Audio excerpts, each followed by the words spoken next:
परीलोक की तरह धरती लोक में भी एक जादुई नगरी हुआ करती थी, जिसमें कई तरह की अमीर और गरीब जादूगरनियां अपने बच्चों के साथ रहा करती थी। उन्हीं के बीच जैस्मिन नाम की एक अनाथ लड़की रहती थी। जैस्मिन बहुत दयालु और नेक थी। वो अपनी तरह बाकी गरीब लोगों की मदद किया करती थी। उनकी नगरी में एक आलीशान बंगला था। उस बंगले में सिमरन नाम की एक अमीर और घमंडी लड़की रहती थी। सिमरन जैस्मिन को देखकर बहुत जलती थी, क्योंकि जैस्मिन दिखने में बहुत ही सुंदर थी। एक दिन की बात है, सिमरन अपने कुछ सहेलियों के साथ शॉपिंग करने मार्केट गई हुई थी। तभी रास्ते में उसे जैस्मिन मिली, जो एक गरीब बूढ़ी जादूगरनी को खाना खिला रही थी, जिसे देखकर सिमरन उसका मजाक उड़ाने लगी। अरे देखो तो, इस फटीचर को गरीबों की मसीहा बनती फिरती है। खुद के घर खाने के लिए अन्न का दाना नहीं है, चली है दूसरों का पेट भरने। सिमरन, इतना घमंड अच्छा नहीं है। हमें जरूरतमंदों की मदद करनी चाहिए। यही हमारे माता पिता ने हमें सिखाया है। बंद कर अपनी बकवास, अपना प्रवचन अपने पास ही रख, समझी? इतना कहकर सिमरन अपनी सहेलियों के साथ वहाँ से जाने लगी। तभी सिमरन की रुबीना नाम की एक सहेली बोली, यार सिमरन, वो गरीब परी तो है, लेकिन दिखने में कितनी सुंदर है ना। अपनी सहेली के मुंह से जैस्मिन की तारीफ सुनकर सिमरन गुस्से से लाल हो गई और अपनी सहेली को भला बुरा कहने लगी। मेरी सहेली होकर उस फटीचर की तारीफ कर रही है? चली जाओ यहाँ से। मुझे तो जैसी सहेली की कोई जरूरत नहीं है, समझी? हाँ हाँ, जा रही हूँ। मुझे भी तुझ जैसी घमंडी लड़की से दोस्ती नहीं रखनी। इतना कहकर सिमरन की सहेली रुबीना गुस्से से वहाँ से चली गई। फिर कुछ दिनों के बाद जादुई नगरी में एक ब्यूटी कॉन्टेस्ट की घोषणा हुई। ये खबर पूरे नगरी में आग की तरह फैल गई। जैस्मिन भी इस कॉन्टेस्ट में हिस्सा लेना चाहती थी, लेकिन उसके पास मेकअप का सामान खरीदने के लिए पैसे थे ही नहीं। वहीं दूसरी ओर सिमरन भी ब्यूटी कॉन्टेस्ट में हिस्सा लेने के लिए महंगे महंगे मेकअप प्रोडक्ट शॉपिंग मॉल से खरीद कर लेकर आई। ब्यूटी कॉन्टेस्ट शुरू होने में सिर्फ एक ही दिन बाकी था। जैस्मिन उदास होकर बगीचे में बैठी हुई थी कि तभी रुबीना उसके पास आई और बोली, अरे जैस्मिन, तुम आज इतनी उदास क्यों लग रही हो? क्या बात है? तुम्हें पता है हमारी जादुई नगरी में ब्यूटी कॉन्टेस्ट होने वाला है। तुम भी ब्यूटी कॉन्टेस्ट में हिस्सा ले रही हो ना? मन तो मेरा भी बहुत है, पर मेरे पास मेकअप का सामान नहीं है। ब्यूटी कॉन्टेस्ट में तो सुंदर दिखना बहुत जरूरी है ना? पर जैस्मिन, तुम तो हो ही इतनी सुंदर। तुम थोड़ा बहुत मेकअप लगाओगी तो तुम्हारी खूबसूरती पर 4 चांद लग जाएंगे। मेरे पास मेरी मेकअप किट है, तुम चाहो तो उसे इस्तेमाल कर सकती हो। क्या क्या सच में? Thank you so much Rubina. दोस्ती में नो थैंक्स नो सॉरी। मैं अभी तुम्हें अपना सारा मेकअप का सामान दे देती हूँ, और मुझे पता है ब्यूटी कॉन्टेस्ट में तुम ही जीतोगी। फिर अगली सुबह रुबीना द्वारा दिए गए मेकअप से जैस्मिन ने अपना मेकअप किया और ब्यूटी कॉन्टेस्ट में हिस्सा लेने चली गई। कंपटीशन हॉल में पहले से ही मौजूद सिमरन जैस्मिन को देखती ही जल उठी। अरे ये भिखारिन इस कॉन्टेस्ट में हिस्सा लेने क्यों आ गई? लेकिन मुझे पता है विनर तो मैं ही बनूंगी। लेकिन सिमरन की खूबसूरती जैस्मिन की सुंदरता के सामने फीकी पड़ती नजर आई। आखिरकार ब्यूटी कॉन्टेस्ट की विनर जैस्मिन ही बनी। ये देखकर सिमरन गुस्से में वहाँ से चली गई। ऐसे ही कुछ दिन निकल गए। फिर एक दिन ध्रुव नाम का एक सुंदर नौजवान जैस्मिन से मिलने आया, जो परीलोक में रहने वाली रानी परी शहनाज का बेटा था। ध्रुव मन ही मन जैस्मिन से बहुत प्यार करता था। फिर एक दिन हिम्मत करके ध्रुव अपने दिल की बात बताने जैस्मिन के पास गया और उससे कहने लगा, हेलो जैस्मिन, मुझे तुम्हें अपने दिल की बात बतानी है। मुझे तुम बहुत अच्छी लगती हो। मैं तुमसे शादी करना चाहता हूँ। पर तुम तो रानी परी के बेटे हो ना, और अमीर भी। तुम्हारा और मेरा मेल नहीं हो सकता। जैस्मिन, ये तुम कैसी बातें कर रही हो? प्यार में अमीर गरीब नहीं देखा जाता। प्लीज मेरा प्रस्ताव स्वीकार कर लो। आखिरकार जैस्मिन ने ध्रुव का प्रस्ताव स्वीकार कर लिया। ये बात जब सिमरन को पता चली तो वो और ज्यादा जल भुन उठी, क्योंकि वो भी मन ही मन ध्रुव को पसंद करती थी। मेरे होते हुए मैं ध्रुव की शादी जैस्मिन के बच्चे से कभी नहीं होने दूंगी। पहले ब्यूटी कॉन्टेस्ट अपने नाम कर लिया और अब मेरे ध्रुव को मुझसे छीनना चाहती है। मैं ये बात बिल्कुल बर्दाश्त नहीं कर सकती। मुझे जल्द ही कुछ करना होगा। वहीं दूसरी तरफ ध्रुव शादी की बात पक्की करने अपनी रानी परी माँ शहनाज को लेकर जैस्मीन के घर आया। रिश्ता पक्का करने के बाद रानी परी शहनाज ने जैस्मीन को अपने पास बुलाया और कहा, जैस्मीन ये देखो मैं तुम्हारे लिए क्या लेकर आई हूँ। ये मेरा जादुई मेकअप किट है। ये मेरी तरफ से तुम्हारे लिए एक छोटा सा तोहफा है। इसे मेकअप करने के बाद तुम और भी ज्यादा सुंदर लगोगी। ये सब सिमरन चोरी चुपके खिड़की के बाहर खड़ी होकर सुन रही थी। वो गुस्से में कहती है, अच्छा तो रानी परी ने इस फर्नीचर को अपना जादुई मेकअप किट दिया है। ये मेकअप किट मैं हर कीमत पर हासिल करके रहूंगी। इतना कहकर सिमरन वहाँ से चली गई और बाजार से जाकर हूबहू वैसा ही मेकअप किट खरीद कर ले आई और उस मेकअप किट में ढेर सारा केमिकल मिला दिया। फिर मौका पाकर चुपके से सिमरन उस मेकअप किट को लेकर जैस्मीन के घर में दाखिल हुई। उस समय जैस्मीन घर पर नहीं थी। ये देखकर सिमरन फटाफट से जादुई मेकअप किट उठाकर उसके बदले दूसरा मेकअप किट रखकर वहाँ से भाग गई। फिर अगली सुबह जैस्मीन ने नहा धोकर जैसे ही उस मेकअप किट से अपना मेकअप किया, जैस्मीन का चेहरा जलने लगा और देखते ही देखते उसका रंग काला पड़ गया। ये मेरे चेहरे को क्या हो गया? मैं इतनी बदसूरत कैसे हो गई? ये कहते हुए जैस्मीन रोने लगी। तभी ध्रुव उससे मिलने आया। ध्रुव मुझे देखकर अब मुझसे नफरत करने लगेगा। अब मैं क्या करूं? ये कहते हुए जैस्मीन ने अपना चेहरा छुपा लिया। अरे जैस्मीन, तुमने अपना चेहरा क्यों छुपा रखा है? कुछ नहीं ध्रुव, अभी तुम जाओ यहाँ से, मुझे तुमसे कोई बात नहीं करनी। ये कहकर जैस्मीन ने घर का दरवाजा बंद कर दिया। अरे जैस्मीन को क्या हो गया है? ये ऐसा बर्ताव क्यों कर रही है? ये देख दूर खड़ी सिमरन मन ही मन बहुत खुश हो रही थी। फिर वो इतराते हुए ध्रुव के पास आई और उससे बोली, ध्रुव चलो ना मेरे साथ मेरे घर, वहाँ बैठकर एक साथ दोनों ठंडा ठंडा कोल्ड ड्रिंक पीते हैं। नहीं, मेरा मूड खराब है, मैं घर जा रहा हूँ। इतना कहकर ध्रुव वहाँ से चला गया। वहीं दूसरी ओर सिमरन घर जाकर उस जादुई मेकअप किट को देखकर बोली, मुझे कैसे भी करके ध्रुव को अपनी सुंदरता के जाल में फंसाना ही होगा। क्यों ना मैं जादुई मेकअप किट से अपना मेकअप करूं, फिर मैं और भी ज्यादा सुंदर दिखने लगूंगी। ये कहते हुए सिमरन ने जैसे ही वो जादुई मेकअप किट खोला तो उसमें से एक जादुई ब्रश बाहर आया। सिमरन ने जादुई ब्रश से अपने चेहरे पर मेकअप करना शुरू किया। देखते ही देखते सिमरन का चेहरा जलने लगा और उसका चेहरा एक भयानक चुड़ैल की तरह दिखने लगा। ये मेरे खूबसूरत से चेहरे को क्या हो गया? मैं तो किसी चुड़ैल से कम नहीं लग रही। ये कहते हुए सिमरन फूट फूट कर रोने लगी। इस तरह सिमरन को उसके किए की सजा मिल गई। वहीं दूसरी तरफ जादुई मेकअप किट और जादुई ब्रश उड़ता हुआ वापस जैस्मीन के पास जा पहुंचा। वहां पहुंचकर जादुई ब्रश जादुई मेकअप किट से जैस्मीन का चेहरा बिल्कुल ठीक कर उसे पहले से भी ज्यादा सुंदर बना दिया। ये देखकर जैस्मीन खुशी से झूम उठी। फिर कुछ दिनों के बाद जैस्मीन और ध्रुव की बड़ी ही धूमधाम से शादी हो गई और जैस्मीन अपने ससुराल परीलोक में जाकर हंसी खुशी से अपनी जिंदगी जीने लगी। गंजी बदतमीज स्कूल टीचर। सोम्या नाम की एक गोरी खूबसूरत लड़की प्रीतमपुरा गांव के एक स्कूल के बाहर आती है और स्कूल को देखने लगती है। सोम्या के सर के बाल उसके घुटने जितने लंबे काले घने थे। अच्छा तो ये है वो स्कूल, यहाँ मैं 10वीं क्लास के बच्चों को पढ़ाऊंगी। अब देखना मैं कैसे पढ़ाती हूँ। सोम्या स्कूल के अंदर आती है और सीधे प्रिंसिपल के ऑफिस में जाती है। Hello sir, myself Somya Yadav, I am from Delhi.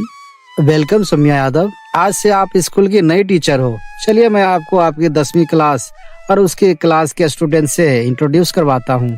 तभी उस स्कूल का एक टीचर नीरज सोम्या को देखकर अपने मन में सोचता है, सोम्या मैडम कितनी ब्यूटीफुल है, so beautiful, so elegant, just looking like wow. इधर प्रिंसिपल सोम्या को लेकर स्कूल की 10वीं क्लास में जाता है। क्लास में सभी स्टूडेंट बैठे हुए थे। सोम्या मैडम, ये रहे आपके 10वीं क्लास के स्टूडेंट। आज से तुम्हारी नई टीचर सोम्या मैडम तुम्हें पढ़ाएंगी। तभी क्लास में बैठी रानी अपनी सहेली से कहती है, वाओ देख अनुराधा, सोम्या मिस तो कितनी सुंदर है, सो ब्यूटीफुल ना। ये नई टीचर तो बड़ी भोली भाली लगती है, इनके साथ तो बड़ा मजा आएगा। Somya madam, now handle your class. Sure sir. Principal वहाँ से चला जाता है। स्टूडेंट्स, तो मैं हूँ तुम्हारी नई टीचर। अब एक एक करके सब अपना अपना नाम बताइए। सभी स्टूडेंट्स सौम्या को अपना अपना नाम बताते हैं। तभी सौम्या की नजर दीपक पर पड़ती है। दीपक के सर के बाल काफी लंबे थे। इस लड़के के सर के बाल कितने लंबे हैं और मुझे लंबे बालों से सख्त नफरत है। अभी से मजा चखाती हूँ। दीपक, कम हियर। दीपक को बुलाकर सौम्या उसके बाल खींचने लगती है। नहीं नहीं टीचर, नहीं, मत करो, दर्द हो रहा है। क्या है ये, लड़की है क्या तू? टीचर मुझे दर्द हो रहा है। इतने बड़े बाल रखकर खुद को हीरो समझने लगा है क्या? रुक तू, अभी तेरी सारी हीरोपंती निकालती हूँ। तभी सौम्या कैंची से दीपक के सारे बाल काट देती है और उसके सर के बाल काफी छोटे छोटे कर देती है। ये देखकर क्लास में बैठे सभी स्टूडेंट्स डर जाते हैं। तभी जिन जिन स्टूडेंट्स के सर के बाल बड़े थे, सौम्या एक एक करके सबके बाल काटती जाती है। एक बात कान खोलकर सुन लो सभी, मैं बहुत स्ट्रिक्ट टीचर हूँ। मेरी क्लास में नो मस्ती, नो गुंडागर्दी, नो मस्ती मजाक। यहाँ केवल पढ़ाई चलेगी और उसके अलावा दूसरा कुछ नहीं, समझे? सौम्या का ऐसा रूप देखकर सभी स्टूडेंट्स के होश उड़ जाते हैं। ये टीचर क्या पहले नाई की दुकान पर काम करती थी क्या? मेरे लंबे बाल। अरे बाप रे, ये टीचर तो बड़ी खतरनाक है, इनसे तो बचकर रहना पड़ेगा। तभी सौम्या क्लास में पढ़ाने लगती है। थोड़ी देर बाद, अभी जो मैंने लेक्चर दिया है ये बोर्ड पर उसी से रिलेटेड क्वेश्चन है, इन्हें नोट करिए और लंच के बाद मुझे सबसे इसका आंसर चाहिए। अगर जिसने जवाब नहीं दिया तो मैं उसे तब तक घर नहीं जाने दूंगी जब तक वो मुझे सही जवाब नहीं देगा, समझे? सारे स्टूडेंट्स बोर्ड पर लिखे सवाल अपनी नोटबुक में लिखकर टिफिन लेकर बाहर लंच करने ग्राउंड में चले जाते हैं। मुझे तो हिस्ट्री का एच भी नहीं आता, अब मैं कैसे लिखूं जवाब? नई टीचर तो बड़ी ही खतरनाक है। हाँ, ये नई टीचर तो दबंग जैसी है। रानी, तुमने जो जवाब लिखा है वो हमें भी बता दो। अगर हमने टीचर को जवाब नहीं दिया तो आज हमें घर नहीं जाने देंगी। पूरी क्लास में केवल रानी ही सबसे ज्यादा होशियार थी। तभी सभी स्टूडेंट्स रानी की नोटबुक से सारे आंसर अपनी बुक में कॉपी कर लेते हैं। थोड़ी देर बाद सभी क्लास में चले जाते हैं। सबने जवाब लिख लिया? Yes teacher. गुड, चलो अब सभी अपनी अपनी नोटबुक लाकर यहाँ मेरे पास रखो। सभी स्टूडेंट्स अपनी नोटबुक लाकर सौम्या की टेबल पर रख देते हैं। दीपक, चलो बताओ, बोर्ड पर लिखे पहले सवाल का जवाब क्या है? टीचर जी, वो मैंने अपनी नोटबुक में लिखा है। हाँ, तो जो लिखा है अब उसे मुंह से बोलकर भी बता दो। जवाब तो तुमने ही लिखा है ना? जी टीचर जी। तो बताओ क्या जवाब है इसका? दीपक घबराने लगता है क्योंकि उसे कहाँ जवाब आता था। उसने तो रानी की नोटबुक से जवाब कॉपी किया था। अब क्या करूं? मुझे तो जवाब आता ही नहीं। जल्दी बताओ दीपक। टीचर जी, मुझे नहीं आता। नहीं आता? फिर नोटबुक में कैसे लिखा तुमने जवाब? टीचर जी, वो मैंने सभी स्टूडेंट की तरह रानी की नोटबुक से जवाब कॉपी किया था। क्या? खड़े हो जाओ सबके सब खड़े हो जाओ। अब तुम सबकी खैर नहीं। चलो सब बाहर और एक साथ स्कूल के ग्राउंड में दौड़ लगाकर 10 चक्कर पूरे करो। अगर एक भी स्टूडेंट 10 राउंड से पहले बीच में रुका तो डंडे से मार मार कर उसे लाल पीला कर दूंगी। सारे स्टूडेंट्स एक साथ स्कूल के बड़े से ग्राउंड में आकर दौड़ने लगते हैं। पहला राउंड पूरा करते ही सबकी हालत खराब होने लगती है। अरे बाप रे, अभी तो एक ही राउंड हुआ है, अब 10 राउंड कैसे दौड़ेंगे हम? दौड़ते दौड़ते सारे स्टूडेंट्स की हालत खराब होने लगती है। सभी 10 राउंड पूरा करके क्लास में आकर बैठ जाते हैं। मेरे पैर तो उठ भी नहीं रहे। सभी स्टूडेंट्स का यही हाल था। अगर कल से होमवर्क और जवाब नहीं दिया किसी ने तो उसका यही हाल होगा, समझे? शाम के समय सब थके हारे स्कूल छूटने के बाद बाहर आते हैं। बहुत दर्द हो रहा है भाई पैरों में। इस नई टीचर के साथ जब पहला ही दिन इतना खतरनाक बीता तो पूरा साल कितना भयानक बीतेगा। सब रोते रोते घर चले जाते हैं। इसी तरह कई दिनों तक चलता रहा। होमवर्क ना करके आने पर सौम्या ऐसे ही सब स्टूडेंट्स को सजा देने लगी। सौम्या के कहर से सारे स्टूडेंट्स परेशान हो चुके थे। एक दिन दोपहर में सौम्या टीचर ऑफिस रूम में अकेली बैठी थी। यहाँ कोई नहीं है, चलो दरवाजा बंद करके अपने सर के नकली बाल कुछ समय के लिए निकाल लेती हूँ। सर में इन नकली बालों की वजह से बहुत पसीना आ रहा है। सौम्या अपने हाथों से अपने सर के लंबे बाल जो नकली थे वो बालों की विग निकालती है। उसके सर पर एक भी बाल नहीं था। असल में सौम्या के ये लंबे बाल नकली थे। तभी अचानक उस ऑफिस रूम की खिड़की के पास अनुराधा आ जाती है। वो जैसे ही सौम्या के गंजे सर को देखती है, अरे बाप रे, टीचर जी के सर के बाल कहाँ गए। कितना आनंद आ रहा है। ये नकली बालों की विग पहने रहने से सर की तो हालत ही खराब हो जाती है। पता नहीं लोग कैसे ये विग सर पर पहने रहते हैं। इस स्कूल में किसी को पता नहीं चलना चाहिए कि मैं बचपन से गंजी हूँ और मेरे सर के लंबे बाल नकली है, वरना सब मुझ पर हंसेंगे और मेरा मजाक बनाएंगे। ये सारी बात खिड़की के बाहर खड़ी अनुराधा सुन लेती है। तभी सौम्या अपने बालों की विग पहन लेती है। ये देख अनुराधा स्कूल के ग्राउंड में जाती है और वहाँ क्लास के सभी स्टूडेंट्स को सौम्या टीचर के नकली बाल और गंजे सर के बारे में बताती है। क्या बात है अनुराधा, तू तो एक नंबर की न्यूज लेकर आई है। अब हमें सौम्या टीचर के कहर से बचने का रास्ता मिल गया। हाँ, अब हम टीचर के गंजे सर की बात सबके सामने ले आएंगे और उसके बाद जब सब टीचर को गंजे गंजे कहकर चिढ़ाएंगे तो सौम्या टीचर परेशान होकर इस स्कूल को छोड़कर चली जाएगी। वो सब तो ठीक है, पर हम टीचर जी के गंजे सर का राज सबके सामने कैसे लाएंगे? एक रास्ता है। 2 दिन बाद स्कूल में एक प्रोग्राम है, उसमें सौम्या टीचर स्टेज पर खड़ी होकर सबके सामने भाषण देगी। उससे पहले ही हमें सौम्या टीचर के बालों के विग में ऐसा कुछ डालना होगा कि सौम्या टीचर सर को खुजा खुजा कर इतनी पागल हो जाए कि वो खुद ही सबके सामने अपने सर से नकली बालों की विग निकाल दे। रात के समय रानी अपने घर में थी। उसके पिताजी प्रवेश एक साइंटिस्ट थे। पिताजी, आपके पास कोई ऐसी दवाई है जिसे शरीर पर लगाने से खुजली आती हो? हाँ बेटिया, पर तुम ये क्यों पूछ रही हो? पिताजी, वो साइंस के सब्जेक्ट में टीचर ने एक ऐसी चीज के बारे में लिखकर लाने को कहा है। अच्छा, मेरे पास एक केमिकल है, ये देखो। इसे शरीर पर लगाने के 5 मिनट बाद इंसान के शरीर पर इतनी खुजली आने लगती है कि इंसान शरीर को खुजा खुजा कर पागल सा हो जाता है। आधी रात के समय रानी चुपके से वो खुजली वाला केमिकल चुराकर अपने बैग में रख लेती है। एक दिन बाद स्कूल में प्रोग्राम चल रहा था। सभी टीचर स्टूडेंट स्कूल के ग्राउंड में बैठे थे और प्रिंसिपल स्टेज पर भाषण दे रहे थे। उस समय सौम्या ऑफिस रूम में बैठी थी। तभी दीपक, रानी वो केमिकल लेकर ऑफिस रूम के बाहर खिड़की से देखने लगते हैं। प्रिंसिपल सर अब अपने भाषण के बाद थोड़ी देर में मेरा ही नाम लेने वाले हैं। चलो तब तक थोड़ी देर के लिए अपने बालों की विग निकाल लेती हूँ, वरना अगर पसीने के कारण ये सबके सामने फिसल गई ना तो सब गड़बड़ हो जाएगा। तभी सौम्या अपने बालों की विग निकालकर बाथरूम में चली जाती है।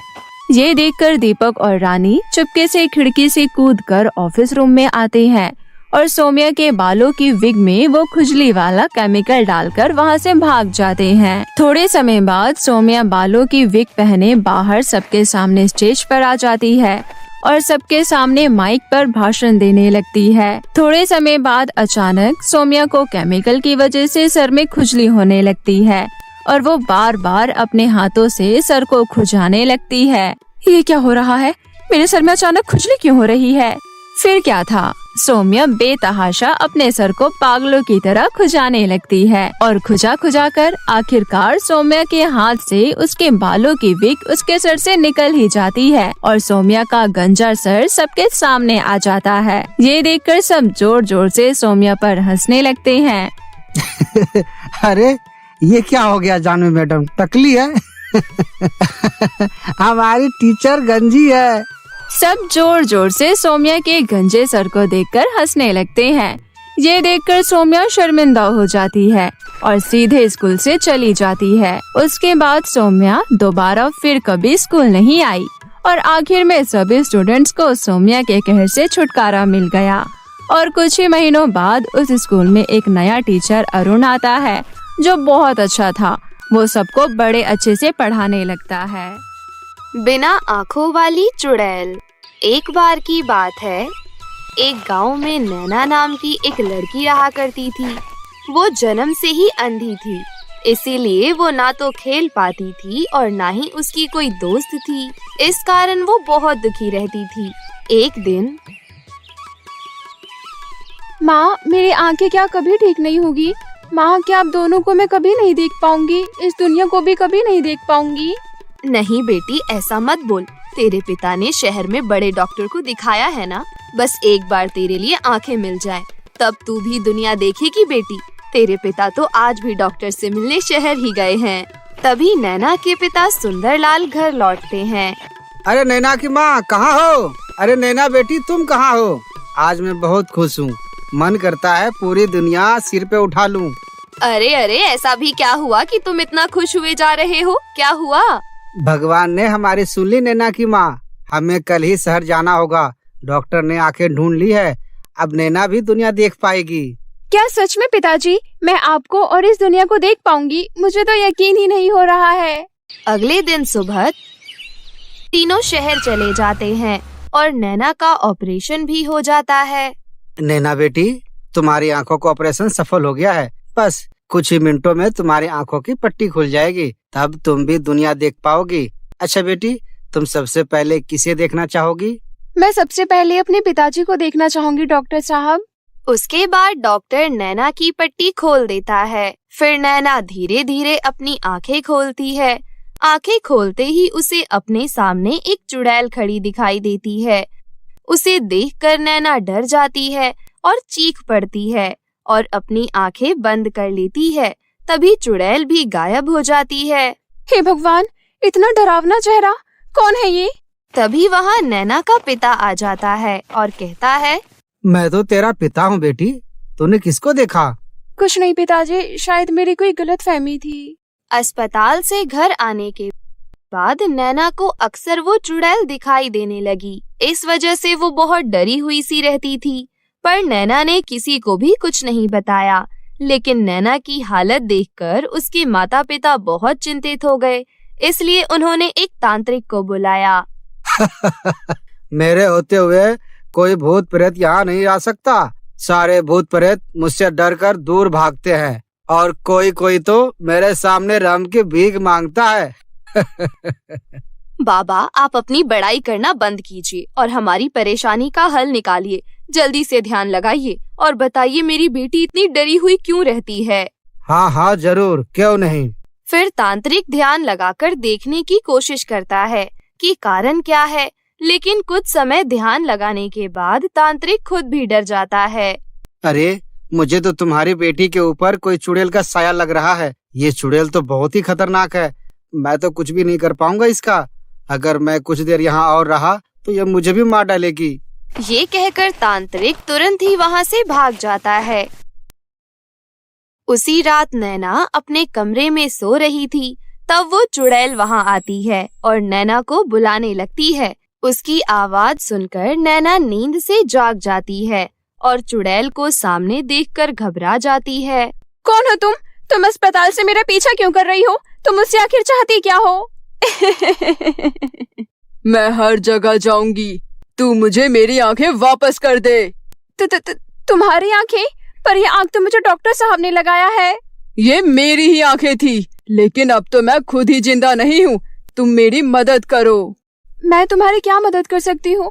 और तुम चुड़ैल कैसे बनी? एक दिन शाम को घर लौटते समय कुछ गुंडों ने मुझे घेर लिया और जब मैं अपनी जान बचाकर भागने लगी तो उन्होंने एक भारी चीज से मुझे मार के घायल कर दिया और मुझे मरा समझ के भाग गया। लेकिन मैं जिंदा थी। कुछ भले लोग मुझे अस्पताल ले गए, लेकिन इलाज के दौरान मेरी मौत हो गई। तब डॉक्टर ने मेरी आंखें तुम्हें दे दी। अब मुझे उन दोनों गुंडों से बदला लेने के लिए और सच का पता लगाने के लिए तुम्हारी मदद चाहिए। आपके साथ तो बहुत ही गलत हुआ है। मैं आपकी मदद जरूर करूंगी। बोलिए, आप मुझसे क्या चाहती हैं? मुझे तुम्हारा शरीर चाहिए। उसके बाद चुड़ैल नैना के शरीर में घुस जाती है। फिर वो नैना के शरीर के साथ वहाँ से उड़कर पंकज नाम के गुंडे के घर के सामने रुकती है और दरवाजा खटखटाकर पंकज को बुलाने लगती है। पंकज, ओ पंकज, बाहर आओ, जल्दी दरवाजा खोलो। लड़की की आवाज सुनकर पंकज जल्दी से बाहर आता है और नैना को देखकर खुश हो जाता है। एक अकेली लड़की, वो भी मेरे घर आई है। आज तो मजा ही आ जाएगा। अब ऐसे ही देखते रहोगे या घर के अंदर भी बुलाओगे? हाँ हाँ जरूर, आप अंदर आइए।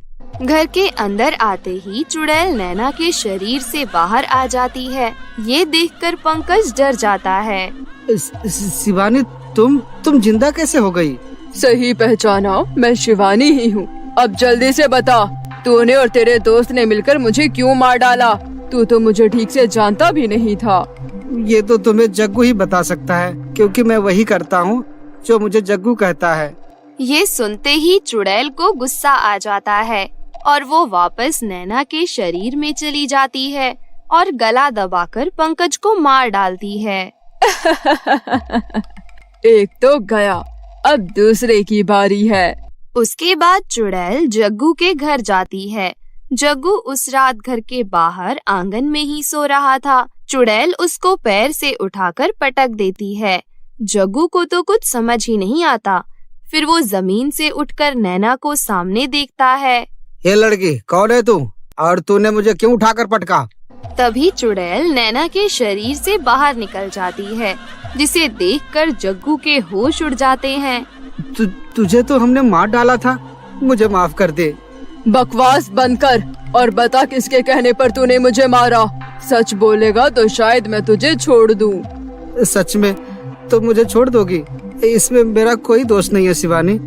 तुम्हारे पति ने मुझे तुम्हें मारने के लिए पैसे दिए थे, वही तुमको मारना चाहता था। ये सुनकर नैना बोल पड़ती है। चुड़ैल जी, किसी को जिंदा मत छोड़ना, ये लोग इंसानियत के दुश्मन हैं। चुड़ैल फिर नैना के शरीर में प्रवेश कर जाती है और जग्गू को हवा में ऊपर उठाकर ऊंचाई से छोड़ देती है। जग्गू नीचे गिरकर मर जाता है। उसके बाद चुड़ैल नैना के शरीर से बाहर आती है और बहुत रोने लगती है। अपने पति से मैं बहुत प्यार करती थी, मैंने उसको अपना सब कुछ दिया था, लेकिन फिर भी उसने मेरे साथ ऐसा किया। लेकिन चुड़ैल जी, आपके पति ने आपके साथ अच्छा नहीं किया। आपको पता लगाना चाहिए कि आखिर उसने आपके साथ ऐसा क्यों किया और उससे बदला भी लेना चाहिए आपको। उसके बाद चुड़ैल अपने पति के घर जाती है और देखती है कि उसका पति एक लड़की के साथ बैठा है। देखा डार्लिंग, मैंने तुम्हारे लिए अपनी पत्नी को मार डाला। अब हम दोनों आराम से रहेंगे और शिवानी का सारा पैसा अब हमारा है। अब हम खुशी खुशी मजे से रहेंगे। आराम से और खुशी से तब रहोगे जब मैं तुम्हें रहने दूंगी, और रही बात मजे की, तो वो तुम मेरे साथ भूत बनने के बाद करोगे। शिवानी, तुम मुझे माफ कर दो शिवानी, मैं तो इस लड़की के बहकावे में आ गया था। तुम तो मेरी बीवी हो, मेरी जान हो। मैं आज भी तुम्हें बहुत याद करता हूँ। चुड़ैल के पति की बात सुनकर वो लड़की डर जाती है। ऐसा कुछ भी नहीं है चुड़ैल जी, मैंने कुछ नहीं किया, सब कुछ इसी का किया धरा है। मुझे घर जाने दीजिए। सुन सूरज, अब मैं तेरी पत्नी नहीं हूँ, चुड़ैल हूँ। जिस लड़की के लिए तूने मुझे मारा, अब वो भी तुझे छोड़कर जा रही है। ऐसा कहकर चुड़ैल सूरज का गर्दन उखाड़कर फेंक देती है और लड़की की तरफ बढ़ने लगती है। मुझे माफ कर दो, मैं आज के बाद ऐसी गलती कभी नहीं करूँगी। तुझे कैसे माफ कर दूं? सारी समस्या की जड़ तो तू ही है। तुझे पता था कि ये शादीशुदा है, तब भी तू इसके पास आई, और जब उसने मुझे मारने का प्लान बनाया तो तूने कुछ नहीं कहा। अब तुझे भी इसकी सजा जरूर मिलेगी, लेकिन चिंता मत कर, मैं तेरी जान नहीं लूंगी। तुझे पता है, एक लड़की सच्चे मन से अपने पति पर विश्वास करती है। किसी भी पति को कभी ऐसा नहीं करना चाहिए। ऐसा कहकर चुड़ैल लड़की का चेहरा नोच देती है। लड़की का चेहरा खराब हो जाता है और लड़की वहाँ से भाग जाती है। तब चुड़ैल नैना से कहती है, नैना, तूने मेरी बहुत मदद की है। ये आंखें अब तुम ही रखो और इससे सारी दुनिया देखो। फिर चुड़ैल नैना को उसके घर पहुंचाकर वहाँ से गायब हो जाती है। इस तरह अंधी चुड़ैल का बदला पूरा होता है।